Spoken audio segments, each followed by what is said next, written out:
Welcome to Sacrilegious Discourse. For this is what the Sovereign Lord says. Why do you need prophets to tell people who you are and what you want? If you can justify everything that the God of the Bible has done, then you can justify any of your behavior. A lot of this mentality is trickling into what is now mainstream right-wing Christianity. I am capable of empathy greater than this God of the Bible. This is a Bible that they tell kids. This is the good Lord. This is the good book.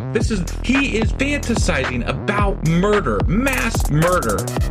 Head over to sacrilegiousdiscourse.com right now to find out how to leave us a review or support us on Patreon.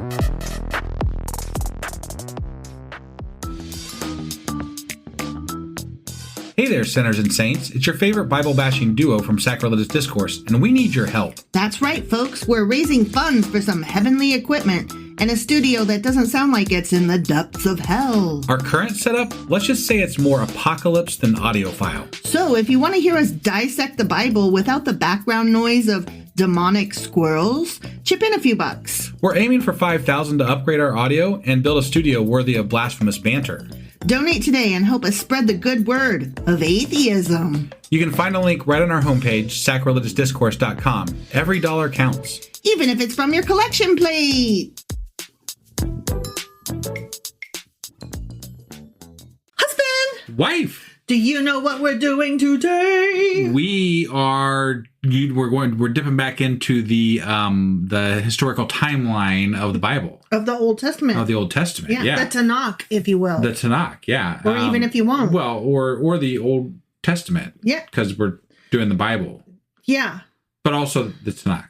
Yes. Which is in a different order, though. Yes. Yes. So, but we're doing this all out of order. Mm-hmm, of both. Because we're doing it in the right order of the orders. Jesus Christ. I was just trying to get the order right. You're giving me a headache. So what are we covering today? We are going over the Deuteronomistic history, which is the first several books after Deuteronomy. Okay. All right.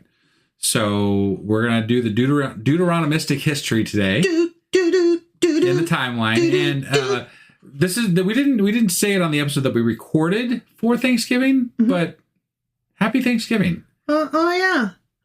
Or whenever this comes Friendsgiving or what else do we actually call today? Like fall break. Fuck the people that killed the Native Americans, and we suck for being conquerors of a nation. Colonialism. Happy colonialism day. Trump's still in office, so I mean, good luck with coming up with thanks things, but like try to find something, like personal relationship or like maybe or maybe you're hanging on all the other days and this is the day that you're just like, fuck that, I'm not going to, in which case, that's fine too. Right, yeah. I'm not gonna boss you around. I'm not telling you how to live. Maybe you can be thankful that today you've had it and you're just going to tell Uncle John off today, and that's what you're going to be thankful about. I don't know how it's going to go, but it's going to go some way, and something's going to happen probably. I'm surprised that you use John as your generic name. John's so generic, so. But no offense to any Johns out there. I would have thought Bob is more generic than John. Bob's your name. Bob's your uncle. Bob's your uncle. That's right. Not your name. No. That's right. Bob's your uncle. Yeah. Bob is multiple of my uncles, actually. And me as well. That's why I was like surprised. Like, there's Bob so many Bobs. Doesn't come to my brain first. It's so generic. See, John, Joe, those are the things that like Tim, Tom. Yeah, but like John Doe. Oh yeah. That's like your ultimate generic. Oh yeah. Right. Okay, Richard Smith. Sure. That's the one we used when I was a kid. Got it. Growing up, when we were always like, "Hey, did you see that? Richard Smith was in this movie." Right. That was our funny. Okay. All right. And we would always just guffaw. Yeah. Because who the fuck is Richard Smith? He's a dick. Now, probably, I hear he's a dick. Probably we're going to hear from every Richard Smith out there. Sorry, Dick. All right. Are you ready to do some Deuteronomistic history? Oh, am I? All right. Let's do this. Okie dokie.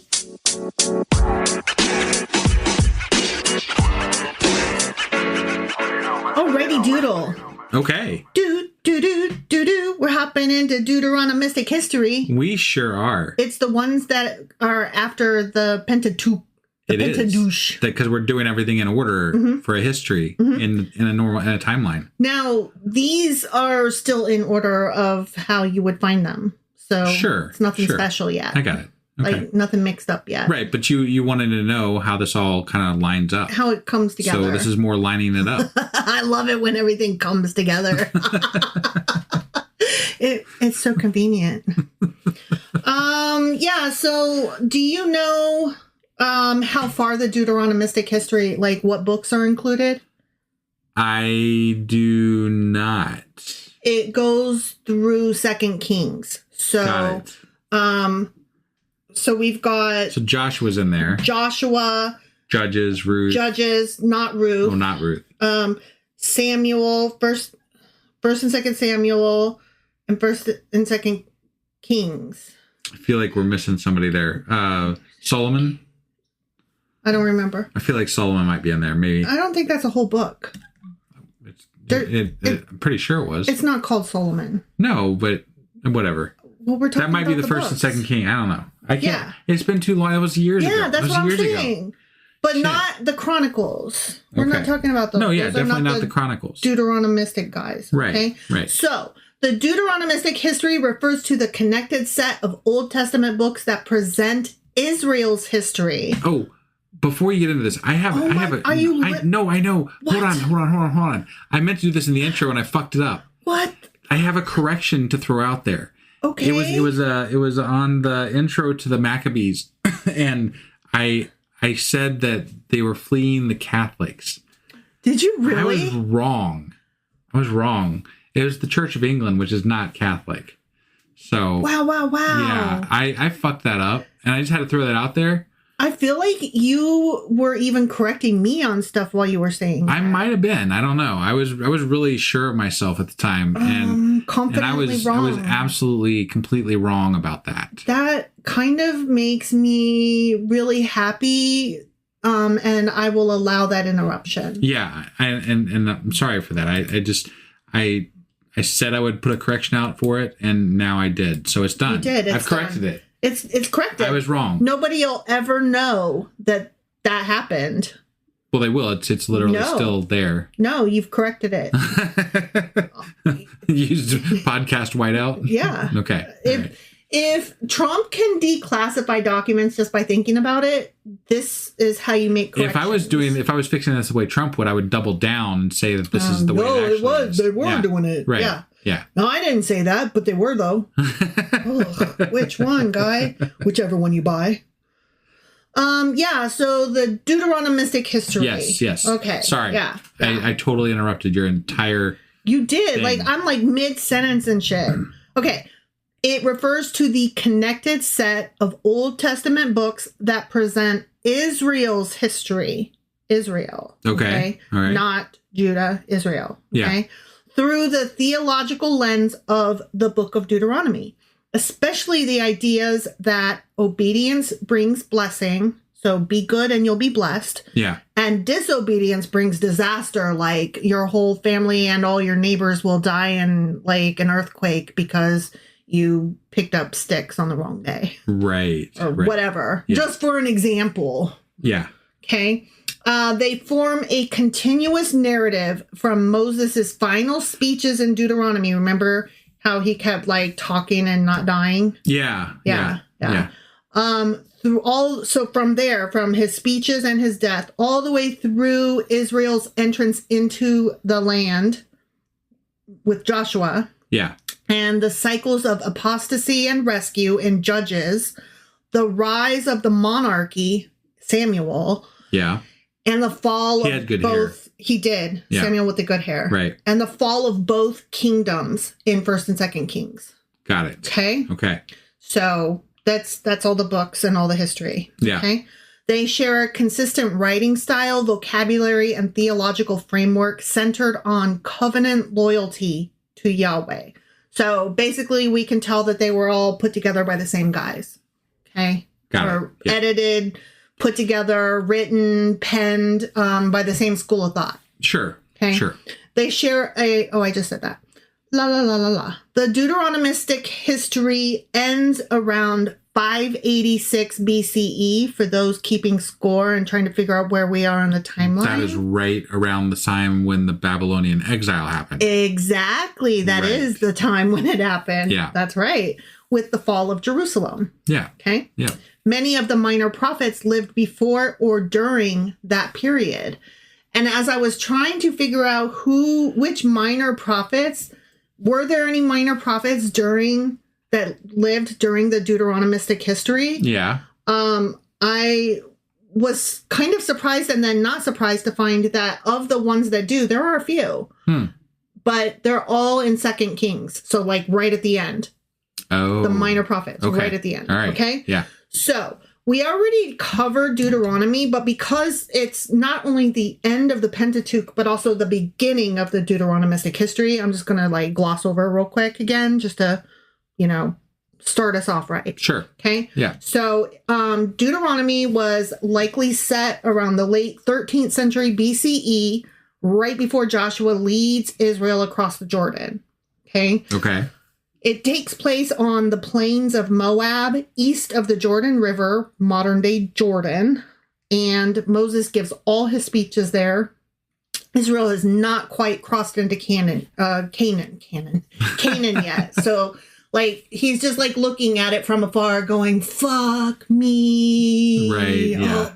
And then he dies. The major players in the book of Deuteronomy are Moses, who is Israel's great prophet, who delivers final speeches urging covenant loyalty before his death. So he's like, don't forget about all those rules I told you about. Right. And they always forget. They do. Joshua, who is Moses' successor, and he's the guy that's tasked with leading Israel into the promised land. And of course, Yahweh. He has some speaking parts in Deuteronomy, who is, of course, played by the role of God. Sure. Okay. Yeah. Just to summarize this real quick, like in a one sentence kind of thing, Moses gives his final speeches to Israel before they enter the promised land, reminding them again of the covenant laws and consequences of obedience versus rebellion. So he's like, don't fuck this up. I won't be around to talk to God for you. Right. So we get and he can't trust Aaron exactly because Aaron, he made the calf and everything. He did. Kind of fucked some shit up right before. He did fuck some shit up. Yeah. So that wasn't good. Which is really funny that we're covering this right now while we literally just watched the most awesome show. It's a YouTube show called The Promised Land. Yeah. Highly recommend. Yeah, we actually are going to recommend it again on tomorrow's podcast because it was pre-recorded before we did this episode. Yeah. So it's going to get 2 recommendations today and tomorrow. But that's how good it is. Yeah. Because by the time you hear this one, we have actually finished the 6-episode series, and it's still excellent. It is. And if you're listening along to this part right now, like it actually matches. It matchy. Yeah, it does. Yeah. So we get the covenant renewal, we get blessings and curses, and then Moses dies on Mount Nebo. He does. It's traditionally attributed to Moses, although modern scholarship sees it as a mix of early material shaped and compiled during the 7th century BCE, during Josiah's. Do you remember that guy? We'll talk about him in a bit. Only vaguely. Yeah, he was one of the good, quote unquote, good guys. Okay. He's one of the good kings. Right. He did a lot of reforms to try to go back to the old ways. Yeah, because the old ways are all you gotta make Israel great again. Make Israel great again. That's hilarious. Well, I mean, the people were fucking up. They were doing that idol worship, and they were told, don't do that, remember? And then they were like, nah, I don't. I wasn't there. I don't remember. Right. So Josiah's like, well, I don't remember either, but it seems like we shouldn't do that stuff. So when that happened, that's when they put a lot of this shit together. Got it. Okay. So Deuteronomy forms the theological backbone for all the books that follow. That's why I wanted to just touch on it again. Sure. Okay. Yeah. And it's often considered the preface to the entire Deuteronomistic history. Okay. So it's like, okay, and now we are in the Deuteronomistic history. Right. Okay. Right, yeah. All right. The first book that we hit on is Joshua. Do you remember anything about him outside of the show that we just watched? I feel like they fought people. There was like the sun stopped for 3 days, and then there was like horns that tore down a wall. Yes, the Battle of Jericho. Yeah. Very good. Yeah. Yeah. The book of Joshua is set immediately after Moses' death. It's traditionally placed around 13th century BCE. So, I mean, we have an idea like when these are supposed to take place on the timeline. Yeah. The majority of it takes place in Canaan, the promised land. The specific regions or cities that are mentioned are Jericho. Right. Remember? Hazor. Shechem chicken. That's where the covenant renewal takes place. Okay. Shiloh, which is the religious center during land allotments. There are also some parts that take place primarily central and southern Canaan, and the narratives are mostly military campaigns and settlement geography. Okay. So like splitting up, Yeah. This is the beginning of them splitting shit up. Sure. So, well, there was a lot of fighting. Like I distinctly remember in this part of the Bible, there was a lot of them fighting Canaanites and Moabites. Well, not whatever. They fought a bunch of people that were in the promised land, right? I totally forgot. Speaking of corrections and interruptions, I totally forgot that Moses did have a wife and she was a Moabite. Yeah. Like, I completely forgot about that. Right. That's crazy. Yeah. Okay, sorry. Go on. No, it's fine. But basically, what was I saying? I was You distinctly remember that they were fighting Canaanites and said Moabites. Oh, and they claimed that they had gotten rid of them all forever, multiple times over, and we never saw them again. But then they keep coming back up. Yeah, and I thought that was hilarious. Like, oh, did you defeat them all this time? This time again? But they never did. The 9th time? They never did. All the way through to the Babylonian exile, they never did. Right. Yeah. The people who are the major players in the book of Joshua are Joshua, funny enough. Right. Well, I mean, just because he's got a book named after him doesn't mean he's in it. He functions prophetically at times, but is portrayed primarily as a military leader who conquers Canaan and divides the land among the tribes. Right. Rahab, who is a Canaanite woman who hides Israel's spies and secures her family's survival. Yeah. I completely forgot about her until I was like putting this together. Yeah, they she snuck them in. Yeah. And she was likely a prostitute. Right. And she wanted better for herself and her family. Yeah. So, yay, good on her, I guess. Right. Another person who plays a part in this book is Caleb, who is a faithful scout rewarded with a special inheritance in the hill country. I'm only laughing a little bit because Caleb is very prominent in, again, that show we're watching, The Promised Land. Yeah. And he's fucking hilarious. I actually really like his character. Yeah, me too. Yeah. See, and that's another thing. Like, it's making me care about characters like Korah. And if you know anything about Korah's battle, the Battle of Korah, like... The rebellion? Yeah. Oh, the rebellion. Yeah. Korah's rebellion. Yeah. He's painted as like this bad guy, and in the Bible, he's painted as a bad guy fighting Moses, basically. And you don't really have any feelings about him any more than any of the other quote unquote characters. But I felt kind of bad. The fucking earth opened up underneath them. There was fire. We did talk about that. There was some serious. Yeah. They got fucked over bad. They got fucked. Yeah, we were like, yeah, damn. They didn't just kill him. He really in the Bible. They really killed him. Yeah, they killed him. God killed him hard. God killed him hard. Yeah. So, but in the show, you're getting to see him as a human, right? Not just as like this guy with this name did this thing and then he was killed. The end. Right. Like, you're actually getting, he has personality and you're getting to care about him. Right. It's just, I don't know. Sorry. I could go on and on. It's a good show. So yeah, Caleb plays a part. And then this is where we learn about the 12 tribes. Like we really get to hear from each of them. Yeah. Because they're all like, there's some infighting going on. Sure. The summary for this entire book is Israel enters Canaan under Joshua, conquers major cities, divides the land among the tribes, and renews the covenant. That's like the gist. We've got the crossing the Jordan. We've got the fall of Jericho with the horns and shit. Right. We've got conquest narratives, land allotments, and then Joshua's final speech at Shechem. So, I mean, there's a lot that happened in this book, but I'm just trying to like cram it. Okay. Sure. It's traditionally attributed to Joshua, and it was likely instead compiled by Deuteronomistic editors many centuries later. Right. Rahab becomes an ancestor of King David in later tradition. Oh, wow. I did not know that. I mean, it's interesting that this prostitute that's a Canaanite gets called by name in the Bible. Yeah. You know? Yeah. And has such a prominent role in helping the Israelites, like a woman, right? Yeah. And which lends to some of the earlier writing in the Bible. Like there was a lot more involvement from women they played earlier a little bit on more, than there was later on. Yeah, they played a little bit more of a contributing factor. Definitely. And were considered a little bit more. Not that it was a ton of contribution, but more so. Yeah. Like more so than the Christians today would maybe have it. Yeah, maybe, yeah.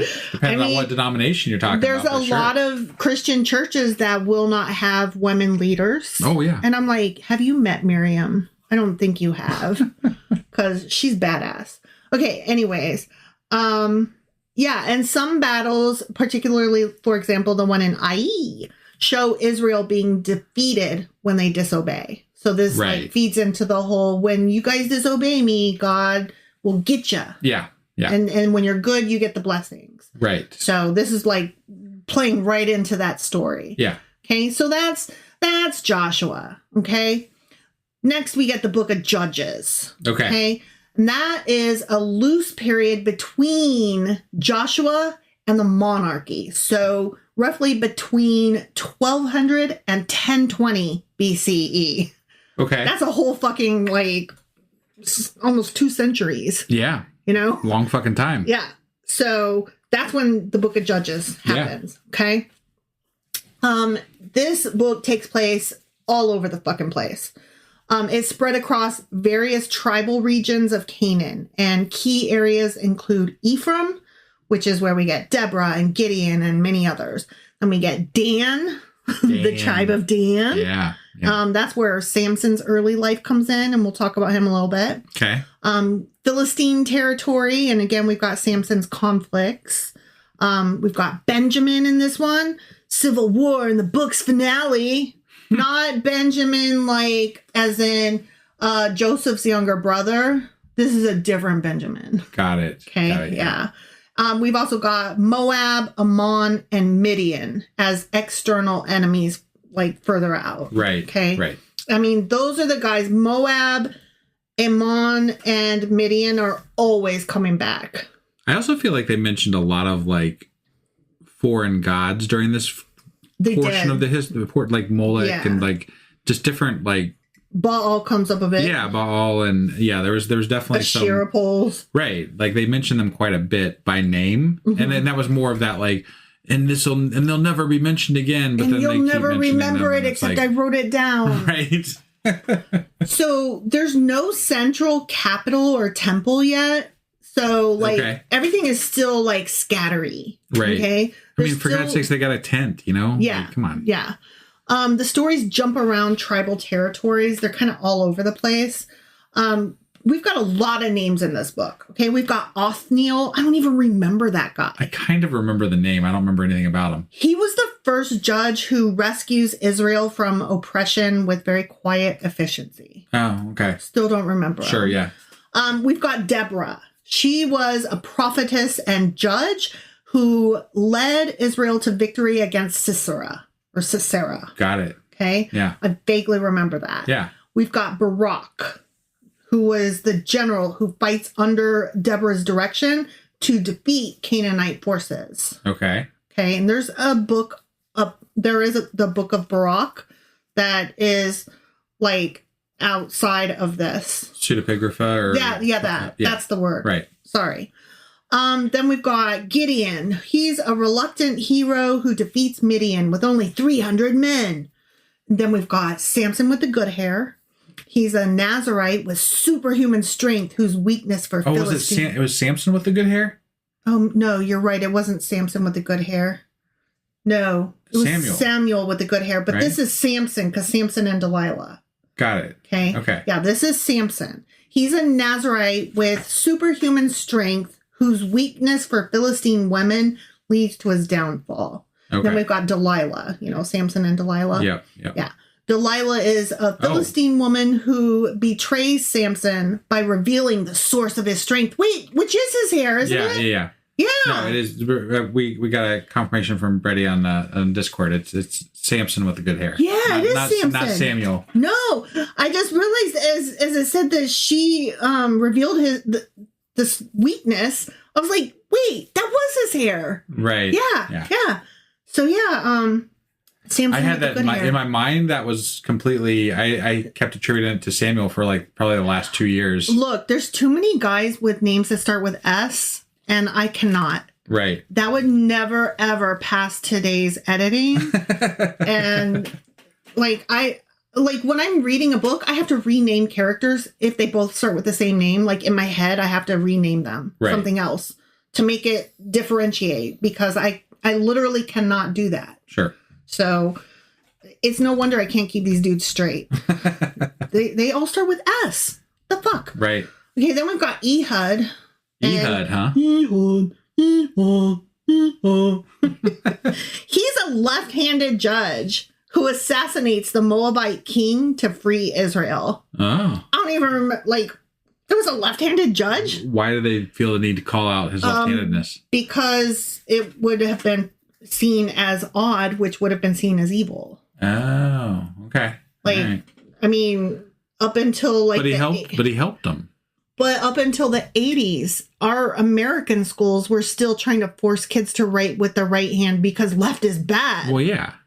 So, I mean, if even up into the 1980s, America was left is bad. Imagine these prehistoric fucks. Do you think they had the same hangups on the back? Well, I guess they did talk a lot about God's right hand and things. So there was some definite left prejudice bad to the right hand versus the left hand. Left is so bad. Right. You do not left. I don't even want to see. I wonder if that dislike for the left hand is centered around biblical thoughts and teachings. Probably. I always thought, and this is probably very based on ignorance, but I always thought it was the left hand was the one that you used to wipe with, and so the right one was considered the clean hand. Yeah, I don't know. I thought that was a thing. Yeah. But I don't know where I picked that up from, and it probably was a dirty But if you're left-handed, wouldn't you, you'd wipe the opposite hand, right? So, I don't know. Yeah. I've never asked anybody what hand they used to wipe with. So I feel like that is too much information. I feel like I don't need to know it. Definitely don't need to know it. Yeah. I don't want to picture people wiping. If that comes up on a first date, just find a reason to get the fuck out of there. I was on a first date and this guy leaned over and ripped a fart. And it wasn't okay, we were at a steak dinner and it wasn't it was an accident. He literally leaned over and I mean, he ripped. And he didn't even be excuse me, or damn fine steak. He just acted what? Yeah. And I was like, oh, that's hilarious. Wow. I couldn't even say anything. There's a song. Oh man, I can't remember what the artist's name is, but it's a really popular artist. But the song's called Red Right Hand, and you should totally red right hand. Yeah. It was on the Scream soundtrack. Was it? Yes. Huh. It's such a good song. Nick Cave and the Bad Seeds. Thanks, Fern. Yeah. It was definitely. I love that soundtrack. Yeah. Because it also had the acoustic version of Fear the Reaper. Got it. Yeah. Such a good soundtrack. Yeah. Scream. Okay. In addition to who was a left-handed donkey guy, Right. we've got Jephthah, who was a tragic judge known for his rash vow that cost him his daughter. Do you remember? I do. Yeah, that was he was coming back and like he promised God to do something, like he was like, and he was like, I'm and gonna if I don't sacrifice whatever comes out of my house first, or whatever. yeah, something like that. And Yeah. it was his daughter, and he was like, well, what can I do? And he went ahead and killed her. Yeah, I'm like, wait, what? Dude, You're allowed to not. that's what I'm like. Nope, fuck you, God. Yeah, Like, that's sorry, buddy, but that one's off. That one doesn't. That one either doesn't count, or I wasn't serious when I said it. Right. Yeah. Yeah, I like when I was doing these notes, I was like, oh, I remember that one. Could you? I mean, like, oh my God. Could you imagine, like, but what? I didn't have a choice. Like, what was I supposed to do? Can you? Okay. Let me just step this back just a second, because like, if this were to happen today, and you said God told me to do it, what happens to you? You go to jail For a long fucking time.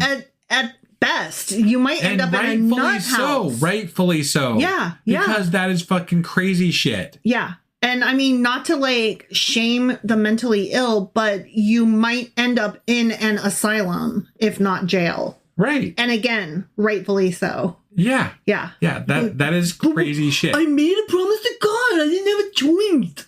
What's I supposed to do? But like, apparently back then, you just had to say like, God told you, and you could kill your daughter or whatever, and it was just fine, apparently. Oh my God, that reminds me.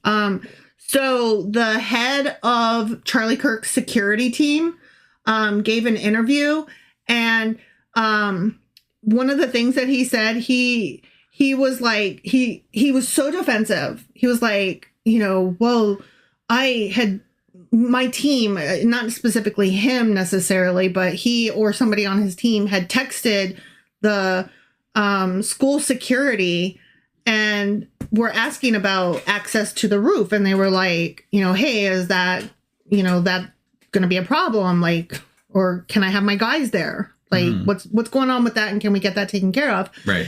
And the school security said, I got you covered. And so then the Charlie Kirk security guy in charge, he looks at the interviewer, he shows him the text exchange, and he goes, what was I supposed to do? I mean, ask a grown-ass man about his job? And like the comments were like ripping this guy like, yeah, that's exactly your fucking job, dude. Bad security. Yeah. Yeah, you are literally supposed to do that. Yes. Ask a grown-ass man if he... Can you clarify what you mean by you have that covered? What do you? So, yeah, that reminded me of that just then. So, anyway, that was an interesting interview. Yeah. So, okay, here's what happens in this book. After Joshua dies, Israel falls into this big cycle that repeats itself over and over and over again. Of they sin and then they're oppressed. And then while they're oppressed, they're like crying out and they're like, wow, help me, help me. And then God sends in a judge, which is a military leader, to rescue them. Okay. And yay. And then they start sinning again. Right. So, and then it just repeats itself. So we've got in this book numerous tribal conflicts. Deborah defeats Sisera. Gideon defeats Midian with 300 men. Samson fights the Philistines. This book is crazy. Lots of war. Lots of war. Fighting. So much fighting. Yeah. And then, so authorship of this book is attributed to the Deuteronomistic writers and editors pulling together folk stories and tribal traditions. So this was less a history collection and more a story collection, which I found so interesting. Yeah. I didn't realize that, but that makes sense. Right. You would have had all these guys like coming home from all these various fucking wars and telling their wives and kids like, oh my God, guess what happened to me? Right. And then, somebody writing that shit down. Or just oral history, because that's how most of it happened back then. So. Yeah. The book of Judges. I'm sorry, what? Yeah. The book of Judges shows the moral and social decline of the people, which is what inevitably leads to the need for a king. Got it. It's just that there was constantly, according to the Bible, moral and social decline going on all the time. There was never everywhere. Not bad morals. It didn't matter who the fuck was around. Yeah. They just always did it. Judges, kings, nobody, God. Right. It didn't matter who was in charge. They always be sinning. Yeah. Yeah. And they didn't want to be moreover, led. They never got rid of their sheriff holes, and they always sacrificed to Molech. Yeah. So, like, that shit just never ended. It just was always there. They did not really want to be God's chosen people, didn't ever. Feel like, I mean, like, given what he did to his people, oftentimes. I could see why. I might want to not be part of that either. Right. Like, dude, you're kind of a dick. Yeah. That we said it so many times during the original reading of the Old Testament. It feels good to say it again. It does, but he was a fucking dick. He really was. So then we move into 1 Samuel. Yeah. Okay. Not with the good hair. No, that was Samson. Samson with the good hair. With Samuel Delilah. has shit hair. He needs some conditioner. Yeah, Samuel is just a guy. Right. I'm just a guy. So the 1 Samuel took place around 11 through 10th century BCE. Okay, so we're getting closer to the 0 line. Yeah. Okay. This book took place all over the fucking place as well. It was in Shiloh, which we get to see Eli. We've got Ramah, which is Samuel's home. Philistine territory, which is where the ark was captured and lots of battles. Benjamin, which is Saul's tribe. Judah, which is where we are introduced to David's early life. There's lots of wandering territories. This is a very transitional period. There is still no Jerusalem as a capital at this point in this book. Okay. The major players in 1 Samuel are, of course, Samuel. He's the last judge and prophet who anoints Israel's first 2 kings, Saul and David. Okay. We've got Hannah, who is Samuel's devoted mother who dedicates him to God. Then we've got Saul. See, another guy whose name starts with S. Fuck that. Israel's first king who starts strong but then falls due to what? Disobedience. Yeah. Of course. That's what it always is. Yeah. Then we've got David, who's a young shepherd who rises to fame after defeating Goliath. Only that's not entirely true, actually. Right. It was probably his cousin, and it wasn't like a giant so much as it was probably just a really tall Amalekite or something. Yeah, I actually heard somebody pull out an actual size of the people. Like they think there was maybe around about 6'9" or so is what they were considering. That's a tall guy. It's no, definitely. I'm not saying that's not tall. It's no Shaq, but it's a tall guy. Right, yeah. But yeah, that's not a giant. No. Not, I mean, I guess maybe compared to like if you're only 5'3" like me, it might appear to be a giant. That's still not a giant though. Right. But very tall. Definitely. So yeah, he defeats Goliath, supposedly, and then we've of course got Goliath, who's a Philistine giant.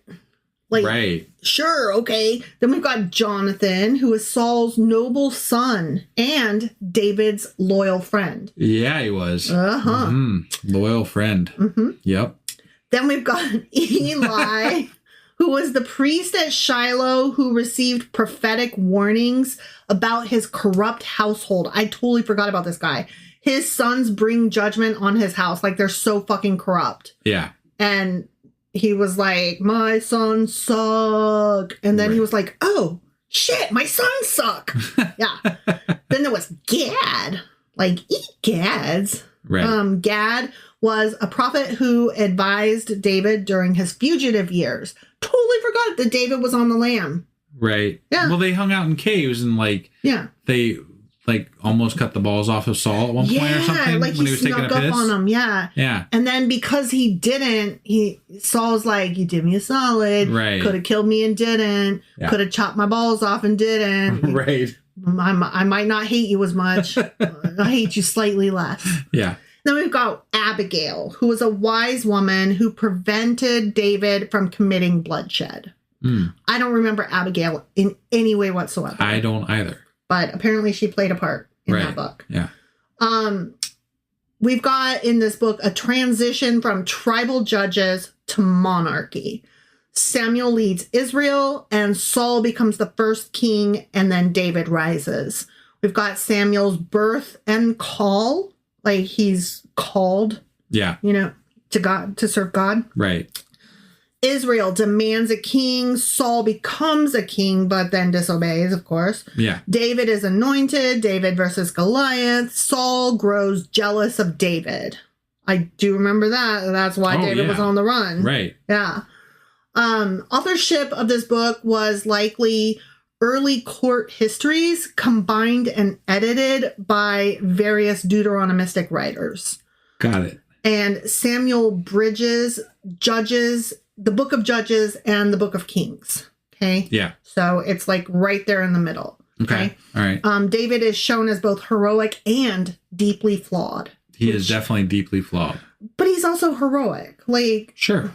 we get to see both sides of this guy, which is kind of cool because normally they're either like, they're the best, or holy shit, they're the fucking worst. So then we've got 2 Samuel. Okay. Yeah. And this one took place about 10th century BCE. It, for the most part, took place in Hebron, which is David's first capital when ruling Judah alone. It also takes place in Jerusalem, which is David's United Kingdom capital. The Philistine areas, which is where all the wars happen. Ammon, which is where David's campaigns all take place, the Ammonites. Yeah. And then all the Transjordan regions, like David's exile under Absalom. Okay. Like, do you remember when he's on the run? And, Yeah. And his son Absalom. And he killed somebody, and then there was hell to pay, and Absalom, I think, tried to take the kingship from him or something. Right. Yeah. There was something along those lines. Yeah. It was crazy. Those boys. You know when your kid tries to kill you all the time. Right. Yeah. That's a thing. Jerusalem in this book becomes central for the first time. So that makes it important. Right. Okay. Yeah. Our major players in this book are David, of course, who is the king that unifies Israel, but also faces personal and family turmoil because of his sins, because he's grody. Right. Bathsheba. Remember her? Yes. She was the one taking a bath that David was leering at from his tower. Wow, you used the word leer. Yeah. Nice. And then when he found out that she was married, he had her husband basically killed, sent to the front line, sent to the front line, and then sent on a mission that was going to kill him. Yeah. So that's to me called getting them killed. Yeah. Yeah. She is the woman David takes, leading to scandal and the death of her first husband. Right. And then I believe that guy's name was Uriah. Uriah was the loyal soldier betrayed and killed to cover David's wrongdoing. Yeah. No, I don't think that was Bathsheba's husband, but I think he was the one who kept seeing her going back and forth. No. It was her husband. Uriah was her husband? It was absolutely her husband, yes. Okay. Well, he was killed at any rate. Yeah. I mean, I know that Bathsheba's husband was sent to the front line because they kept him in when he came back. They kept him in the keep, getting him drunk because they were trying to keep him from going home to see her. Right. I'm not arguing any of that. Okay. I'm saying I think there was also, in addition to that, a soldier who kept seeing her go back and forth. Oh, I don't recall that. And I think that they had him killed too. I don't recall that. I thought, but I could be wrong. You might be right. I guess. I could be confusing it with like a movie because that would track. Right. So another character in this book is Nathan the prophet. He's a bold prophet who confronts David with fearless honesty over Bathsheba. He's like, you're fucking this shit up and doing wrong. And you know it. Yeah. And he guides royal decisions. We've got Tamar, the daughter of David, who was victimized by Ammon. I like the word victimized. Raped by Amnon. Central to the family's unraveling. Okay. Amnon is David's son, whose assault of Tamar sparks family tragedy. Yeah. That's right. This is where his son killed. Yeah. And then Absalom is David's charismatic son who rebels and nearly steals the throne. Right. And then Joab is David's ruthless general who wins battles and makes messy political decisions. Right. To say the least. Yeah. And then Gad is David's seer who delivers God's message concerning the plague. Right. You know, we've got a plague coming too on top of all this, right? So the things that happen in this book, David's reign as king, his victories, his sins, family conflict, political turmoil. I remember that we liked a lot of this book because it was like very dramatic. There was a lot going on. Right. It was one of the more fun ones. It was definitely better than Leviticus. Right. David becomes king of all Israel. They capture Jerusalem. The ark is brought to Jerusalem. We've got David and Bathsheba, Absalom's rebellion. There's just a lot going on. Right. Okay. Authorship of this book is attributed to court records and stories woven into the Deuteronomistic narrative. Jerusalem, aka Zion, becomes the religious center at this point. Okay. Yeah. That's a big deal. Like, put a pin in it, you know? Right. Davidic covenant promises an enduring dynasty. So they're like, the David line the dude abides. Right. The David abides. I would like to point out, Fern from our Discord pointed out to me that the Uriah David was actually trying to send him home so that it would help cover up the fact that David had sex with his wife, so that her pregnancy would look like it came from him. Oh, yeah. And when he refused, like, he never made it home. Okay. So that's why he had to, quote unquote, get him killed. Got it. Because, couldn't cover it up. I forgot about that whole hooda daddy. Right. Sorry, that was my bad. I do remember it now that it was said, but I didn't recall in the moment. So I remember he didn't make it home. I didn't remember why. Yeah. I mean, there's just so many stories. Right. Like, and I'm just trying to buzz through them real quick to like keep in my head what order and where all the prophets fell in. Yeah. Like, and we haven't even really hit the minor prophets. Right. You know? And also, I got to say, when we're doing these history recap things, I'm so thankful for our Discord crew here, because you guys remind me of what is actually true, because you keep us straight. Yeah. I can't. Yeah. You guys help us. So thank you. So we've got 2 books left, 1 Kings and 2 Kings. I don't know where we're at time-wise. So should we stop for the night and do 1 and 2 Kings next week? Absolutely. Okay. Yes. All right. So we've covered, what were the books that we covered today? Oh, Jesus. Really? Yeah. Deuteronomy, Joshua. Yeah. Hold on. Judges. Yeah. Samuel and Kings. No, not Kings. No, not Kings. We're doing that 1 and week. 2 Samuel. Okay. Yeah. All right. And Judges. Did I say that one? I think you said that one already. Okay. Yeah. Okay. I think we got it covered there, probably. Maybe not in the right order. But sure. Right. I did that off the dome. That's pretty good. That's pretty good. All right. So that was the first portion of our Deuteronomistic history bit of the Bible recap in order. Yeah. And I'm sure that most of you know that we are now doing Maccabees. Maccadoodles. Yes. First Maccabees. 3 episodes a week right now. They are released very early on Patreon right now. So if you want to catch them before they hit the shelf on the actual podcast, then you can go over to our Patreon. And for $2 a month, you can catch them there early. So that's always appreciated. We can definitely use the help if you wanted to do that. Beyond that, thank you so much for being here and listening to us. And we will see you next time. Yeah, and don't forget that we do our lives on Discord every Tuesday, 10 p.m. Eastern. Good call. All right. Bye, everyone. Bye.